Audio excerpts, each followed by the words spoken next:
man, because I don't want to have to answer to anybody of what happened to Wolf. I never want to be a witness. Oh yeah, we work with his mommy. You don't want to deal with that. But yeah, man, it's been a crazy day, and you know, pray for your boy that I get this job because I need it. Ooh, this process. This is a process to say the least. Well, it's a process that unfortunately I don't know if I'm going to be participating in for quite some time, due to the fact that at my age I'm just becoming more impatient as I go. I'm not willing to deal with garbage. Yes, I'm desperate for money, as everyone is. I'm just not willing to go that extra mile to do it. Right now, it's about the principle of the thing. If I gave you my resume, I submitted it to someone in the company, then you have my resume. If you don't have my resume anymore, then that is on you. That is your incompetence. That is your unprofessionalism. And you need to handle that. Yeah. You need to handle that. You need to deal with it. It has absolutely nothing with me. I'm not going back to Kinko's, and I'm not making more. I'm not making any more copies, because in the case of Mr. Scott, I've already offered you hard copies of my resume, which you said you didn't need. So now, when I go back, I'm going to shove the resume down your throat. I got a question for you, Luke. Sure. When was the point when you stopped believing in these jobs? Like, when did it hit you like, this is bullshit?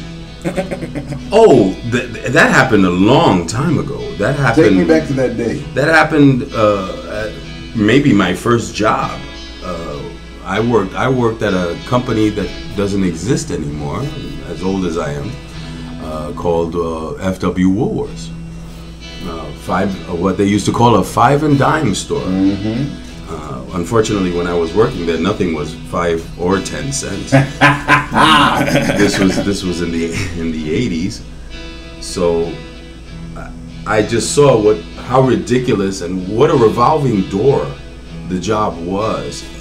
People were discarded like tissue paper. Mm-hmm. And I realized then that, oh, okay, maybe I should go get an education. Yeah. So I've dealt with jobs over the years with a lot of trepidation. I've dealt with a lot of managers that were very, very inept, very stupid, very unprofessional, to the point where I've had to actually threaten one of them because he went through my personal effects. That's a whole nother podcast. So, right, I realized it a long time ago, and right now, I don't know. The money just doesn't. It doesn't. How do you say? It doesn't make it worth my while. It doesn't motivate you at all. It doesn't motivate me at all. And a lot of the managers that I work with now, I'm old enough to be their father, frankly. And I see this younger generation, which is supposed to be smarter than me, which is supposed to have it going on more than I do. They don't know what's going on. I think it's the prevalent use of meth, of assorted drugs. Skinny jeans. You know, I heard the term all the time now. I've never heard the term used, cocktail of drugs. Cocktail, yes, cocktail of drugs. Multitasking, which is a term that drives me insane. I define it as doing a lot of things very badly. Doing a lot of things very poorly instead of doing one job. Instead of doing one thing, which is what I was taught, do one thing correctly and then move on to the next. So, in the case of Mr. Scott, I give him all the credit in the world. He's going to give him another resume, and this bitch is going to lose that one too.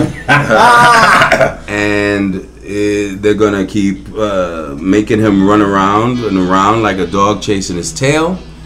And they're going to want him to come in on his hands and knees begging for this job. Let me tell you something. When and if that happens, I would do an entire show by myself, just talking about that situation. And I'll be kicking him in his ass during the entire show. Man, it's crazy because I'm desperate right now, y'all. To be quite honest, y'all, my listeners, I can be honest. I am desperate. I need that validation. I'm a person to where my job affects my lifestyle, like most people. Mm-hmm. And I consider myself to be intelligent. So when I'm forced to dumb myself down to take these positions, it wears on me. I can only fake it for so long, man. And I feel like for my sanity's sake, I'm at my wit's end. Like, if for some reason, I'm definitely being optimistic and positive. If for some reason this job does not work out, I'm going to be ticked. Because everything that they teach you about going after a job, I've done. I'm being professional, making a good first impression, you know, staying on them and letting them know that you're really interested, calling, leaving messages, you know, doing all the little things. I've done it. My first interview, I think I hit it out the park. I pretty much had her telling me stuff about the company by the time we were done, because I had talked to her so much that she fell into my character. I don't know, man. And everyone is absolutely encouraged to submit their employment debacles and share with us the nonsense that they've had to deal with, because trust me, I've been dealing with over 30 years of nonsense. Woo. Whether it's been the USPS, whether it's been Woolworths, whether it's been Save Money, Live Better, whether it's been whatever job you could think of. Right now, I'd rather live in the park, frankly. You know what? I actually thought about that. I seen a guy that he doesn't pay any bills. He lives in like the woods, and he's figured out his own source of energy, and he actually has TV and all of that. And he doesn't pay any bills to anybody, no property tax, nothing. And they were like, they can't bother him because I can't remember what state it's in, but wherever he's at, it's out of their jurisdiction to bother him. And I was like, man, that's an idea. They'll find a way. That's an because they had him on the news, so I'm sure by now. Yes. He's an intelligent fella. They'll find a way. They'll make up a way.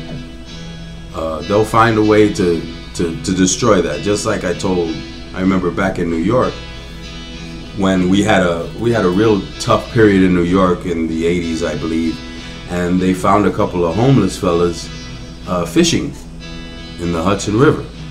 Now, I don't know what kind of sick, demented fish they were fishing for. The Hudson River has not been the cleanest since basically the 16th century. Wow.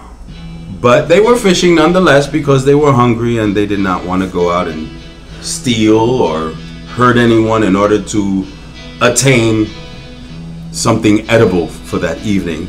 Well, they were arrested for that. And what was the charge? The charge was, you're not supposed to fish in the Hudson River. But the good part was they got a free meal that night in jail. Right. And it actually rained that night, so they got out of the rain. Oh man, double whammy. They probably were upset the following day when they had to leave.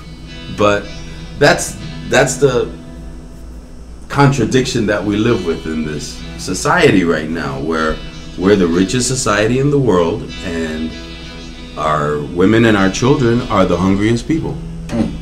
Well, Wolf, give us your take, man. I see you over there taking it in. I'm seeing. I wish I could paint you a picture of the facial expressions that Wolf is making, and it was brought to my attention yesterday that when Wolf speaks, his eyebrow raises like The Rock, and it's true. I never realized that. I didn't either till yesterday, but when you speak, your eyebrow raises naturally. But people probably think that you're feeling more than what you are because your eyebrow. Like, why do you keep looking at me like that? Wow, that would explain a lot. Anyway. So give us your take, man. You know, you've been in the job market as well. You've been at this retailer that we work at longer than me. Oh, yeah. So take us on that ride, man. I will tell you exactly what got me through it. I don't go to, well, for one thing, nobody wants a job. We want a career. Right. A job is something that keeps you going so you can get to your career. Keeps you and that's floating. And that's, yeah. And that's how I got through it all this time. Okay. You know, the first couple of years, I was in college. But then too, when you started with the company, it was a bit better. A lot better, as everything was back then. Okay. But either way, as nice as it was, I never wanted to make a career there. I Right. knew what I wanted to do. I wanted to do my art, my talent. Right. So that's what basically gets me through these hard times. Like all of us sitting here right now, we're working where we don't want to work. Wherever we apply to the next day, Yeah. we don't want to be there either. But we're not like a lot of these people who are just saying, you know what, this is my life. I'm just gonna This is accept it. exactly. No. We're aiming for the stars. We have a bigger picture in mind. That's the way I kind of look at it. And we are all originally from the North. I think that has a lot to do with it because I'm sorry, but I have to be Ouch. honest. The North, and it's not even a knock against the people down here, but the North, we have more of a hustler's mentality. You have to agree. The North has much more of a hustler's mentality. Like I said, I'm not taking away from anybody from the South. Y'all do things a certain way. We do things another. Absolutely. Everybody that I'm sitting at this table with is going after something that people probably don't believe that we can get. But has that deterred any of us? I make a very valid point. A lot of my friends who I know that are from up north, they have multiple jobs, multiple hustles. I don't see that from the people that I've met that are from here, that are from Georgia, that are from Tennessee, that are from, and not to say that there are people that don't do that, but I'm talking about as far as common, as far as grouping people.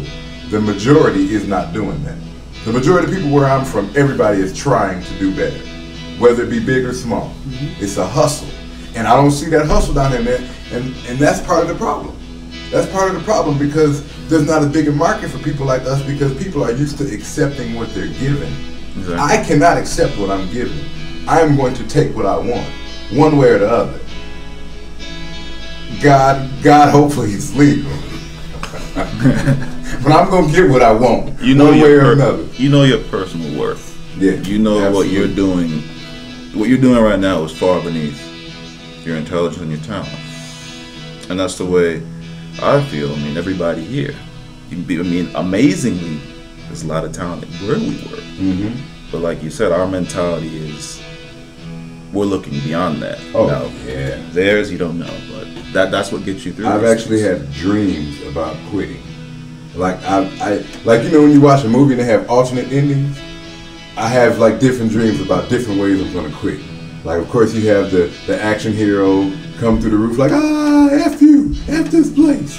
And then you have the one where you come in cool and you wait till they need you and you just disappear. I've had all type of endings. I've had endings where like a reality show shows up and they're like, Scott,